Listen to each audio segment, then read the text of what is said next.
Welcome back to the Work Cultured podcast.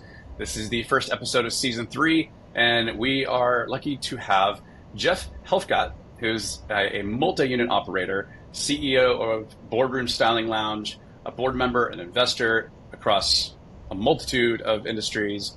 He operates, he advises, does the whole thing. So Jeff, welcome to Work Cultured. It's truly great to be here. Thank you. Excellent. How about you give us just a quick overview of who you are and how you got here, and then we'll kind of dive into the meat and potatoes. Yeah, I think my life has been a series of happy accidents that's led me to this point, and I think the thing that's given me the best fortune is just following great people. I originally grew up in Connecticut. I grew up in a household where my father was fortunate enough to bring home a computer very early in those days, and I fancied myself getting into computer programming. That was my career path.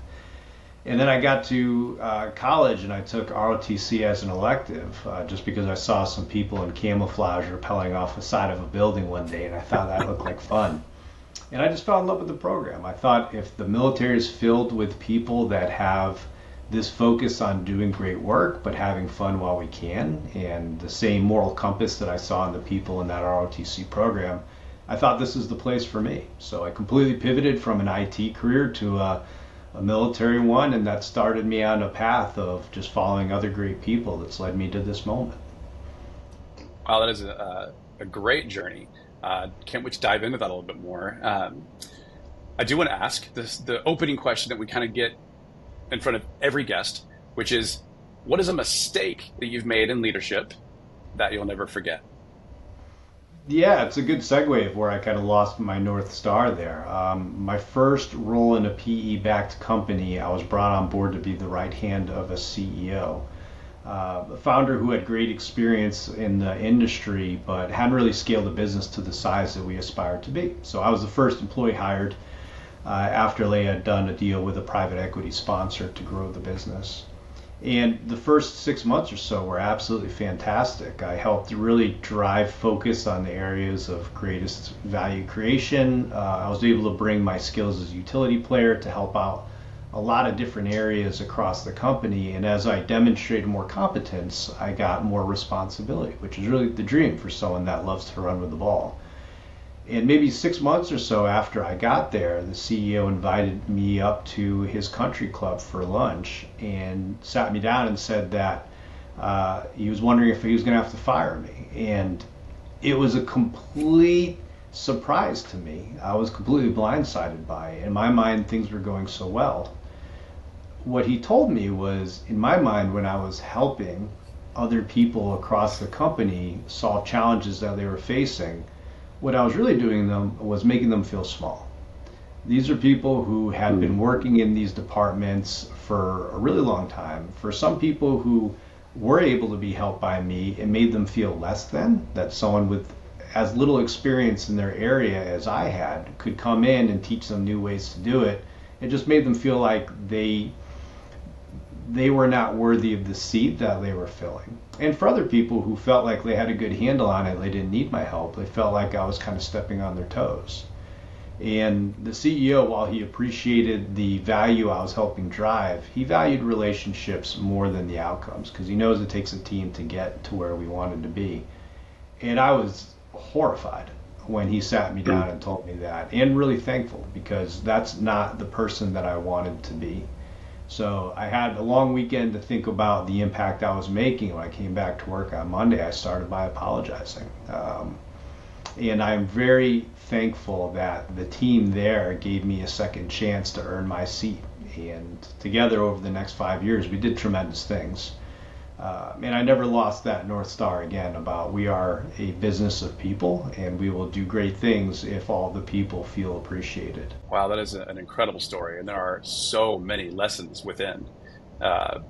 We in the work I do consulting, we talk a lot about self-awareness and increasing self-awareness, and it's not just having the cognitive knowledge that you do a behavior; it's understanding how that behavior impacts the people around you.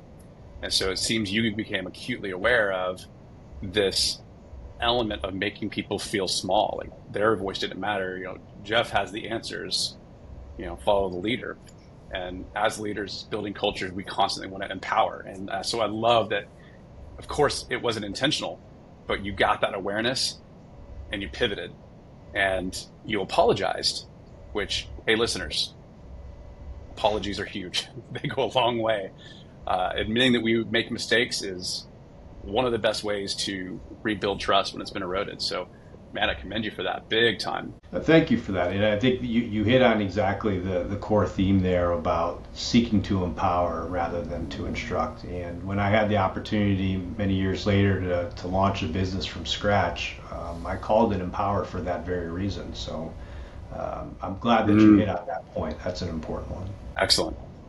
Yeah, the tagline is in the intro, in the music, but you didn't hear the music, but it's it's where good companies keep good company, right? And so we're always talking about culture and building those foundations and pillars that contribute to a good culture. Even though success isn't super entertaining to listen to, let's hear some. Like after that, you've been on a road of successful exits, building companies, scaling. What do you think has been your kind of secret sauce to being able to get where you are? I think relationships, really, not to overhammer that point, but I think that's the crux of it all. And it's a variety of relationships that are important, but understanding that continues to be the North Star across all these businesses. It's relationships with customers, listening to them, getting a sense through surveys, but also focus groups about what's really important to them. It's relationships with employees. In my current role, I've had a couple of frontline employees who have entrusted me enough in the short time that I've been here to reach out about real concerns that they're facing that allowed me the insights to make some meaningful changes. It's about relationships with vendors and partners, and when you're in a franchise system, you're franchisor and franchisees. So much of the growth that we had when I was with Planet Fitness came from having a great relationship with our franchisor, where we sought to be additive. We were always asking, how could we help them? And the strength of that relationship earned us more rope to play with and try thoughtful experiments, and then highlight what we thought was working, that we could continue to help the system improve and meet the needs of customers today. So I'd say really the one theme would be relationships across all of these, and making sure that you are not accepting short-term gains at the expense of the relationships that you wish to cultivate. Yeah, and that's not that difficult to do on accident, to go after that short-term gain. When you're investing in all of these other companies and you're an advisor and a board member of other companies that you don't have as direct control over those things, what are you finding as successful points for influencing that relationship dynamic? It's a great question. One thing I did in my first day in my last role growing a med spa concept, I met with one of our investors, and we were flying out to visit the location of one of the founders that we had partnered with. And we were talking through what is the marketing plan that we had for this upcoming year. And the founder had this great vision of something that he wanted to do. And the investors were concerned that it would drive a negative customer lifetime value if we pursued that. In my head, I looked at this as, here's a founder who just partnered with the investors. He's got a lot of passion for the business. Is it worth extinguishing that flame this early in the relationship when we haven't had the time to build the relationship where we can share these kinds of calculations of how we think about the business, because it's so different than how he's thought about the business in the past. And I paused and asked that investor of, how much do you think we could potentially be losing from this campaign? And it ended up being a 4-figure number, not significant. And we agreed it was not worth potentially risking the relationship to try to change his mind. So we went ahead with what we knew would be an unsuccessful campaign, because we looked at that as a small investment. Now, we did put in measurements of performance. It's something we talked about with the founder. It was not a, no, we don't want to do this, or a yes, we'll do this, but Instead, it was the old yes, and let's align on what we think the measurements of performance are before we kick off this campaign so we can see if it worked or not. And we took what could have been a moment of friction into a moment of building a tighter relationship by educating rather than telling. So that was my first day on the job in a new role where I was trying to prove myself and prove that they made the right decision bringing me in. And I'm really thankful that the investor appreciated that approach, and we built what I think to be a really strong relationship through that and other experiences subsequent to that. That's huge. Day one of a job, there's always this fear of coming in and going nuclear too quickly and losing credibility no matter how smart you are. So sounds like that was just a huge win right off the bat. Congrats.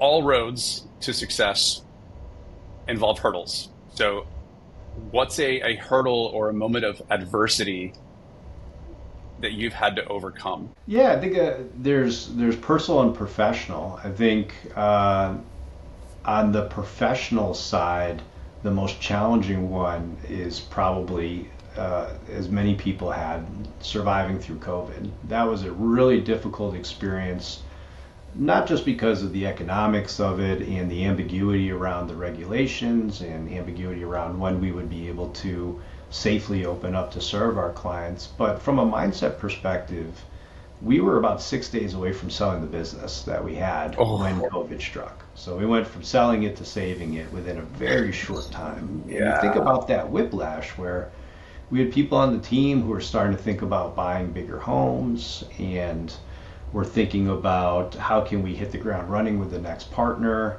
Our partner was looking to, our financial sponsor was looking to realize a great return for their investors. And I think we're all excited to get to that next stage of a relationship. Most private equity groups specialize in getting you from one size to the next size, and then you find that next partner that's got the capital and the skill set to get you to the next higher level. So I think that was our mindset, is heavy growth and kind of celebrating what had been a great investment thesis to date. And then we went from that mindset to shutting down within a very short period of time. And I credit the culture that we had built in that company for the resilience the team showed through that time. And we all had our mechanisms for managing that. I myself got in the habit of every Saturday when we made it through a week without going bankrupt, I had a cigar in the backyard here in Austin. And, as it got into the late spring and summertime, you got to want it. It was something that was worth braving the heat for, because that was my moment to myself to be a little selfish after 167 hours throughout that week of thinking about other people. I had 1 hour for myself.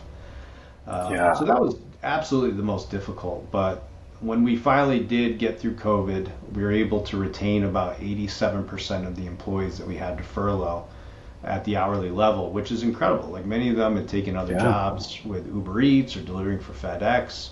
But because of the culture we had built, they were willing to come back and excited to be part of what we were building. And when we did finally transact 2 years later, we ended up selling for about $40 million more than what we had planned to entering COVID. And I credit the value that we drove in that time that was incremental 100% to the team that we were able to retain. Yeah, that's incredible. So you mentioned a couple things that I want to try to draw attention to and maybe dive into a little more. You mentioned resilience on your team. You mentioned you're seeing your people struggle with that whiplash, and all of that requires something that I think is paramount as leaders, but it's not talked about a whole lot. It's emotional intelligence.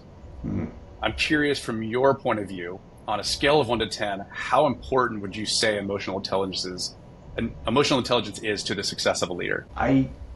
I see people be successful without it. I do not understand how. And I think you can overcome that lack of emotional intelligence if you attract other people who place more value in other things. So if you're a product business, if you're a technology business, there might be people who share that trait of prioritizing other things over emotional intelligence. and then you can be successful. I find in people-centric businesses, you tend to attract people who place a great deal of value on service, and they look for that emotional connection.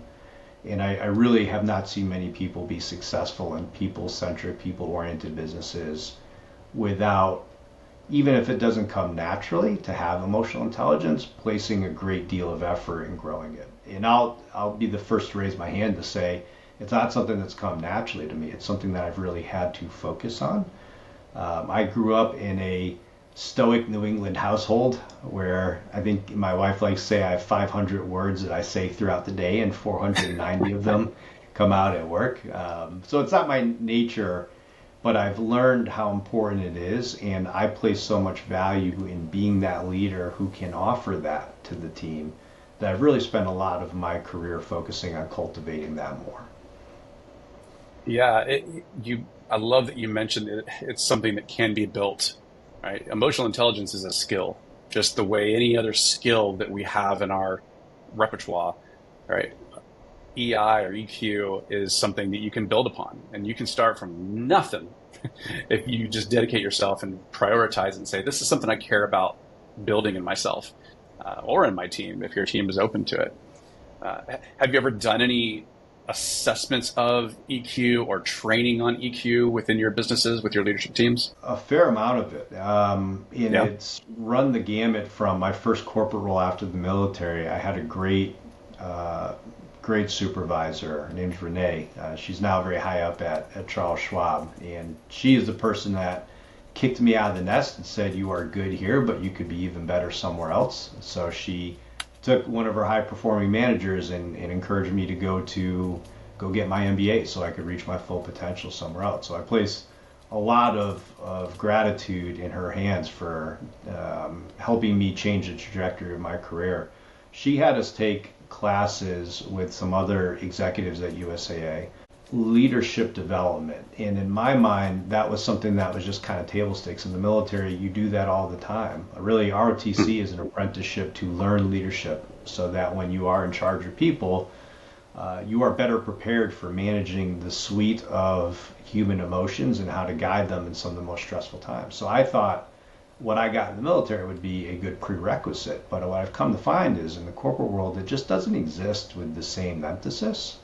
Um, a lot of leadership development is focused on performance management and how do you evaluate employees, how do you um, factor that into their evaluations, and how does that ladder up into a pay scale or compensation discussion, which is important, but that's a small slice of leadership development. Um, so I was fortunate that my first supervisor in a corporate world had that mindset. McKinsey was another company that I spent some time at, and they are really focused on the soft skills. Their mindset is they're hiring people that are high intellectual horsepower, but we also want to hire people that we'd be comfortable putting in front of clients and getting stuck at the airport with. So they really dig down into that skill set. So I think with the military backing and then my first two real corporate positions putting such an emphasis on it, it's been natural for me to find ways that I can build upon those experiences at an appropriate level for the teams in which I'm working. And one of my favorite things that we did with one of my prior companies is every quarter we had a professional development session focused on learning more about how to work with people that were in a different social structure than us. So it could be working with people of different ethnic backgrounds. There's one, especially in the fitness industry, where women actually are the predominant frontline managers in fitness. We had about a 53% of our managers were women. But as you gained higher and higher in the organization, there were fewer women that had traditionally been in regional roles or then vice president roles and then C-suite roles. So we took some training on how can we create an environment that would be more welcoming for women to rise through the ranks. And to this day, I hear back from some of those employees that went through that training with me about how impactful they found that. And that was great for me, especially because my next role working with European Wax Center, and then after that with the med spa roll up, and now in my current role in a men's grooming salon, a majority of the workforce has been women. and I can't just draw upon my personal experience or needs. I really need to be listening and empathetic to the needs of a workforce that has very different mindsets, very different skill sets, very different needs than what I might have had. So I'm very thankful for getting that education early in the career. Yeah, it turns out that men and women have a different experience in the world. Not a very hard concept to grasp, but some people have a hard time with that one. And I love that you were able to go through a intentional session to call out those differences and work with people from those different social structures. Super cool. So let's kind of get into some of the dirtier stuff, like some of the because everybody that listens to this podcast knows not everything's perfect, and so let's with empathy in mind, let's talk about some things that let our listeners know that they're not alone. If you if you could wave a magic wand and fix your biggest current frustration, what would it be? I need to continue to round out our leadership team. When I stepped into this role at Boardroom Styling Lounge, it's an incredible brand. We're getting ready to celebrate our 20th anniversary. And when you think of the number of small businesses that fail in the first 5 years, I think it's 50%. So to have a brand with this longevity, it's such a gift, and it truly does resonate with its customers, its members, its clients, and with the workforce as well. We've had some leadership turnover, and some of it was people realizing that this type of role, what the organization needed as we looked at what Boardroom will be in the future, just wasn't the right fit for their skill set. And then we actually had, unfortunately, a member of our leadership team pass away under very difficult circumstances. Ooh. So you look at that type of an impact in a short amount of time, it can be tough to come back from. And I do think people and companies are evaluated on how they act in difficult times. It's easy when you're winning to be generous. It's easy when you're winning to have a great reputation, but it's how you act in those moments that I think really defines who you are as a leader and what your company's values truly are. Are they words on a page, or are they something that you're willing to live? So for me, when I stepped into the role of what was a leadership team with a lot of turnover and some very recent pain, that's been my ongoing challenge. When I sit there at night looking up at the ceiling fan, wondering how we're going to navigate this, it comes back down to how can I excite the right people with the vision of what we're building to get the people with the skills and the demeanor and the values around the table to help us get from where we are today to where we want to be in the future. And we've been fortunate that we've been able to attract some really incredible people. So just in the past couple of months, we've added a new CFO, we've added a controller, we've added a director of retention marketing, and then just yesterday, actually, we onboarded a new senior director of people, who I'm just so excited about. So we've begun to fill a lot of those gaps around the team, and we still have more team to build. But I think a CEO's job is really to make 2 to 3 difficult decisions per day. And when I look back at my notebook over the decisions that I've had to make recently, all of the difficult ones have been about, do we have the right people around? Yeah, putting the right people in the right seats. It's the name of the game. It seems to be the biggest hurdle for all of us. I was in the same boat. Had to do a lot of replacing in the executive team and shifting people around, keeping them, but putting them in a different role. And that's always really difficult to do because that's a really big change, not just for them, but the ripple effect of how it impacts everybody else around them. Whether they like it or not, the decision that's been made, all those dials at the top have a much greater impact as it goes down the chain. Yeah, and there's so much. Are you finding yourself having to get people that are, there's a delay, go ahead.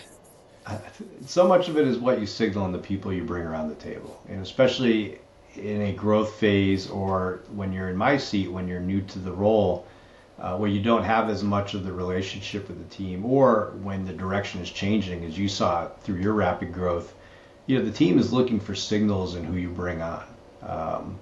They're looking, do those people exemplify the values that you purport to support and to celebrate? So it is really, really important that you are finding the best possible person for the compensation you can afford for that role. Yeah. The people that you're currently looking for, are you looking for similar kind of hard wiring to you and the others? Or are you looking for people that are like balancing out with strengths that you don't necessarily have? I think some of this is going to be finding new skill sets. So, for example, the director of retention marketing, we've historically been a business that maybe 8% of our guests were people that we would have called members, people who bought a package and committed to us for a long period of time. We are transitioning to a model which is much more loyalty driven, which is interesting for this field. So finding someone that had a retention mindset, that's a change for the company. And when you think through that change from a ad hoc, how do we try to win people through service, to a more purposeful, how do we build ongoing recurring relationships with people where we earn the right to 12 haircuts a year instead of 4. It changes the mindset, and we have to make sure that we have the right people. So the leader that's taking over on the retention marketing was a really big step. Some of this is also getting the team that has been in that mindset in the past of delivering a great experience for high-end men's grooming services to understand the shift that we are undergoing into more of a recurring revenue monthly model, certainly from a mindset perspective. And what I found is I have to repeat myself all of the time to make sure that I am getting the message down throughout the organization of this is who we are going to be. Because if you say it once or twice, you might not say it in a way that everyone understands. There might be some people who interpret it differently. We all know the game of telephone is especially notable in multi-unit management, where you have a number of different organizations from the C-suite down to the front line. And we want to make sure that everyone is hearing the same message. And that, we're demonstrating that focus by putting real money behind it in the people that we hire. So I think that's the big next steps. I think as we continue to showcase the success of this model, we'll be looking to bring some other people around the team that can help continue to build upon that traction. And that's everything from the way that we structure our website. Is that an internal hire, or is that a partner that we bring on board that can help us continue to do that? We've had some great partners in agencies that we've leaned upon in order to gauge and more insights into our customer behavior today. And we're really going to be reliant on those relationships to help us hold ourselves honest to, are those behaviors the same, or are they changing as we've changed our model? It's an exciting time. Yeah, that's a lot. It's change in the leadership and then having to roll that down, whether that's core values or business structure, mindset. You could have a lot of pushback, and hopefully you get most people bought in, but that's not always the case. And like you said, you have to say something 7 times before they hear it the first time. And it's that constant repetition and getting whatever that new thing is, and it's tied to your values, your behaviors, and your principles, getting that to permeate across multiple locations and tiers of employee. It is no small task. And having the right people at the helm, which is what you're obviously struggling with and keeping you up at night, that is of utmost importance. So, definitely wish you the best of luck on that. So, we've been going for 30 minutes now, and so I want to make sure I give you your time back today. So let's kind of move into the next section. It sounds like you're kind of a lifelong learner. You've gathered a lot of information. I'm curious, do you have any book recommendations, a recent favorite or a current book that you're reading that you want to tell listeners about? I Absolutely love books, and I have a recommended list. We did book club in a couple of my companies where we get together and read the same books together. So a lot of it is for where someone is in the journey. I think the Oz Principle is a great one that helps bring a mindset of accountability, and reading that with regional leaders has been a great way of giving us a common language. I love Traction. That's another book that teaches the entrepreneurial operating system framework. But Yep. the one I just finished, based off recommendations of 3 different people in 1 week, which is a sign that you got to read it when you get that pattern, was by Michael Easter. It's The Comfort Crisis. I think a lot of the concepts that he talks about, finding something challenging, getting out of the day-to-day cell phone driven, endorphin rush driven life and into the woods has been something that I've been practicing for almost my entire life, of taking adventure trips once a year as a way of clearing my head, giving me focus, but also making me have something to look forward to from a trip perspective and getting closer to nature. And I think he did a really good job of highlighting the merits of that, backed by scientific studies, which I think is hugely important. Yeah, I love geeking out when there's actual data and science behind an idea. I'm going to check that one out because if 3 people recommend it to you, that's the first I've heard of it, the Comfort Crisis. But it resonates, that dopamine hit, short-term payoff. I've got a 15-year-old son, 11-year-old daughter, and these younger generations are more distractible and need more immediate gratification than I've ever seen. So hopefully there's some nuggets of wisdom in there, not just for me, but for my family as well. All right. How about a shameless plug? People listening to this have hair, it turns out. So what would you like to plug here on the podcast? First of all, if you're listening and you have hair, you're a step up from me. If you can't see, I'm about a sneeze away from being bald. So enjoy it while it lasts. And a great place to enjoy it is Boardroom Styling Lounge. Our mission is to help men relax, look great, and feel confident. And we truly try to earn our right to be the ritual that men use when they want to stay on top of their game. So it is, from someone that was a customer before I was an employee, a truly just exceptional experience. I think of it as an entry-level spa experience for men. All of our mindset and direction is how do we solve problems for the man who's looking for a break in his life to get a comforting, relaxing experience. We talked before, there are 168 hours in a week, and for most of us, 168 of them are stressful. So we try to be the one place where you can get an hour to yourself without a cigar in hand, as I used to do, in order to take a moment for yourself and relax and really come out of that looking your best and feeling confident. So I cannot speak enough about the experiences here. One thing I think that was kind of unique for us is we are built with relax in mind as our North Star. We have a separate spa room in the back where all men, as part of their haircut experience, gets a complimentary shampoo and condition. This allows you, without worrying about the upcharge, to come out and not have to worry about those little pieces of hair all over your shoulders or stuck in your head for the rest of the day. It truly is a +1 experience, and we have a lot of great things underway this year to make it even better than it's been. Yeah, that's awesome. I have definitely seen you guys around, and looks like it's all the way out in Westlake is the only one you have here in Austin. If there's one central coming, let me know, and I will be one of your first signups. Well, I do live in Tarrytown, and I love having a place close to home, so it might not be that Yeah, long. awesome. Well, we'll wrap things up. We end with a quick fire. It's a this or that. So I'm just going to say 2 things, and you tell me the first that comes to mind that you prefer. Ready? Let's go. Pancakes or waffles? Pancakes. Salt or pepper? Salt. If you're not watching, he pointed at his gray hair for the salt there. Beer or wine? Beer. Okay. Last 2. Europe or Africa? Europe to relax, Africa for adventure. Okay. I'll do one last one. Mountains or beach? Now that I am married, it's beach. Sounds like there might be more to that one if we had time. But thank you so much, Jeff. This has been Jeff Helfgott, CEO of Boardroom Styling Lounge. It's been a pleasure talking to you. Really appreciate you coming on. Thanks for hosting. Well, this is the Work Culture Podcast, and we're signing off. See you next time.